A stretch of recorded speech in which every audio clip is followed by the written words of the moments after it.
போட்டித்தேர்வு படிக்கும் மாணவர்களுக்கு வணக்கம். இப்போ புதுசாக பார்த்தீங்கன்னா ரிசர்வ் பேங்க் ஆஃப் இந்தியா ஒரு அனௌன்ஸ்மெண்ட் கொடுத்துருக்காங்க. என்னென்னா, எப்படி நம்ம கோல்டு வந்து பிளட்ஜ் பண்ணி நம்ம கடன் வாங்குகிறோமோ அதை மாதிரி இப்போ புதுசாக என்ன பண்ணாங்கன்னா சில்வருக்கும் அந்த இதை கொடுக்குறாங்க. சில்வரையும் நீங்கள் அடமானம் வைக்கலாம், கோல்டு அடமானம் வச்சு கடன் வாங்குற மாதிரி சில்வரையும் அடமானம் வைக்கலாம். எப்போ இருந்து சொல்லியிருக்காங்கன்னா ஏப்ரல் 1, 2026 முதல். எதுக்காகனா இந்த கோல்டில் தான் எல்லோரும் இன்வெஸ்ட்மெண்ட் பண்ணுறாங்கன்னு சொல்லி சில்வர்லேயும் அவங்க இன்வெஸ்ட்மெண்ட்டை கொடுக்கணும், கோல்டுடைய இம்போர்ட் வந்து குறைக்கணும். அதுக்காண்டி இந்த ஸ்கீம் கொண்டு வந்திருக்காங்க. யார் கொண்டா? Reserve Bank of India. அப்போ நமக்கு என்னென்னா, silver can also be mortgage, இல்லை அடமானம் வைக்கலாம். என்னையிலேருந்துன்னா ஏப்ரல் 1, 2026. இந்த அமௌண்ட்டு எவ்வளோன்னு கேட்டிங்கன்னா, இப்போ கோல்டை பொறுத்த வரைக்கும் மேக்ஸிமம் நீங்கள் எவ்வளோ வரைக்கும் பேங்க்கில் அடமானம் வைக்கலாம்னா 1 கிலோ வரைக்கும் அடமானம் வைக்கலாம். அப்போ சில்வர் வந்து கோல்டை கம்பேர் பண்ணுறது விலை கம்மி.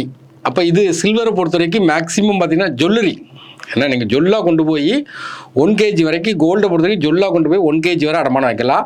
சில்வரையும் ஜொல்லாக கொண்டு போய் 10 kg வரை அடமானம் வைக்கலாம். 2 கிலோ டிஃப்ரென்ஸ் பார்த்துக்கணும். இப்போ கோல்டு காயினை போய் அடமானம் வைக்கிங்கன்னா மேக்ஸிமம் 50 கிராம் வரைக்கும் கொண்டு போகலாம் கோல்டு கிராம். சில்வர் காயினாக இருந்தீங்கன்னா 500 கிராம் வரை கொண்டு போகலாம். அப்போ இது வந்து கம்பேர் பண்ணும்போது நீங்கள் பார்த்துருக்கோம், 50 கிராம்லேருந்து 500 கிராம் இன்ட்டு 10 என்ன. அப்போ ஏதாவது ஒன்று படித்தா கூட ஓகே. கோல்டு 1 கிலோனா இது 10 கிலோ. கோல்டு 50 காயின் வந்து 50 கிராம்னா, கோல்டு ஜுவல்லரி வந்து 1 கிலோனா silver jewellery 10 kilo. Gold coin 50 கிராம்னா இது எத்தனை? 500 கிராம் என்ன கொடுத்துக்கலாம் காயின். ஆனால் எதுக்கு இது கொடுக்க மாட்டாங்க கேட்டிங்கன்னா, loan cannot be avail against gold or silver bullion. புல்லியன்னா என்ன? கட்டி. நீங்கள் தங்க கட்டியோ அல்லது சில்வர் வெள்ளி கட்டியோ கொண்டு போய் அடமானம் வச்சிங்கன்னா லோன் தர மாட்டாங்க. நெக்ஸ்ட்டு லோன் இப்போ நீங்கள் ஒரு 100 ரூபா மதிப்புள்ள ஒரு தங்கத்தை கொண்டு போகிறீங்க, இல்லை 100 ரூபா மதிப்புள்ள சில்வரை கொண்டு போகிறீங்கன்னா எவ்வளோ அமௌண்ட்டு கொடுப்பாங்க லோன் அப்படிங்கிறது தான் லோன் டு வேல்யூ அப்படிம்பாங்க, ரேஷியோ. என்ன? Loan to value ratio. இப்போ நீங்கள் 2.5 லட்ச ரூபா வரைக்கும் கடன் வாங்குறீங்கன்னு வச்சிங்களேன், உங்கள் அந்த மதிப்பில் இந்த கோல்டுடைய மதிப்பாக இருக்கட்டும் சில்வருடைய மதிப்பாக இருக்கும், அதுக்கு 85% வரைக்கும். இப்போ ஒரு 10,000 ரூபா மதிப்புள்ள சில்வர் இருக்குன்னு வச்சுருங்களேன், 8,500 வரைக்கும் லோன் கிடைக்கும். இதே நீங்கள் லோனுடைய அமௌண்ட்டு ஒரு 2.5 லட்சத்துலேருந்து 5 லட்சம் போகிறீங்கன்னு வச்சுருங்களேன், அப்போ உங்களுக்கு அந்த லோனுடைய அமௌண்ட்டில் 80% கொடுப்பாங்க. இப்போ 10,000 ரூபா நீங்கள் வாங்க போகிறீங்கன்னா 8,000 ரூபா கொடுப்பாங்க லோன். 5 லட்சத்துக்கு மேலே நீங்கள் லோன் வாங்க போகிறீங்கன்னு வச்சுருங்களேன், 75% கொடுப்பாங்க. அப்போ 10,000 ரூபா வாங்க போகிற இடத்துல 7,500 ரூபா கொடுப்பாங்க. அப்போ நல்லா கவனிங்க, 2.5 லட்சத்துக்கு கீழே வாங்கினா அந்த லோனுடைய அமௌண்ட்டு 1லேருந்து 85% கொடுப்பாங்க. 2லேருந்து 5 வாங்கினா 80% கொடுப்பாங்க. 5 தாண்டிட்டா 75% கேட்பாங்க. இது ஒரு முக்கியமான கொஷின்ஸ். நெக்ஸ்ட்டு, எந்தெந்த பேங்க்லாம் எலிஜிபிள் லோன் கொடுப்பாங்கன்னு பார்த்தீங்கன்னா, எல்லா கமர்ஷியல் பேங்க்கும் லோன் கொடுத்துருவாங்க. அது கோல்டு லோன் எங்கெல்லாம் வைக்கிங்களோ எல்லா பேங்க்லையுமே சில்வர் லோனும் நீங்கள் எடுத்துக்கலாம். ஏன்னா இது போக அர்பன் ரூரல் கமர்ஷியல் கோஆப்ரேட்டிவ் பேங்க்கில் லோன் வச்சுக்கலாம், நான் பேங்கிங் ஃபினான்ஷியல் இன்ஸ்டியூஷனில் லோன் வாங்கிடலாம், ஹவுசிங் ஃபினான்ஸில் லோன் வாங்கிடலாம், ஆர்ஆர்பி ரூரல் பேங்க்கில் லோன் வாங்கிடலாம். ஏன்னா இது போக பார்த்தீங்கன்னா இந்த சில்வர், ஃபைன் சில்வர்பாங்க, அதோடைய மதிப்பு ஏற்கனவே எக்ஸாமில் கேட்டிருக்கான். ஃபைன் சில்வர் எவ்வளோங்கன்னா 999. என்ன? ஃபைன் சில்வருங்கிறது 999.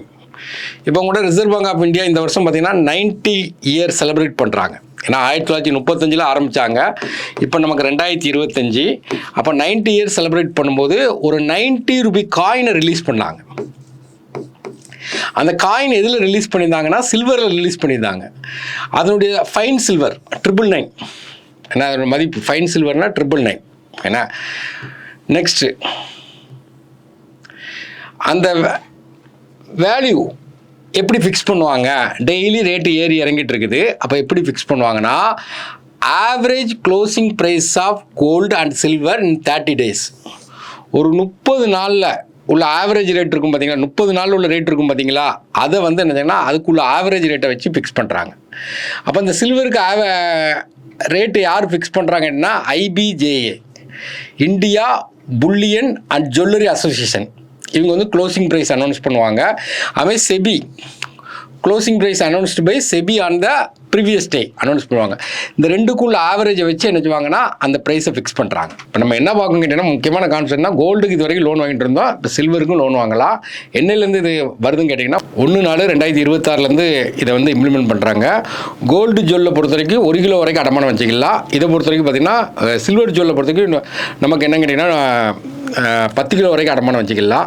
அப்போது பார்த்திங்கன்னா நமக்கு காயினாக இருந்ததுன்னா நமக்கு வந்து கோல்டை பொறுத்த வரைக்கும் 50 கிராம் வரைக்கும் அடமானம் வச்சுக்கலாம். இங்கே சில்வர் காயினாக இருந்தால் 500 கிராம் வரைக்கும் அடமானம் வச்சுக்கலாம். புல்லியனுக்கு கிடையாது.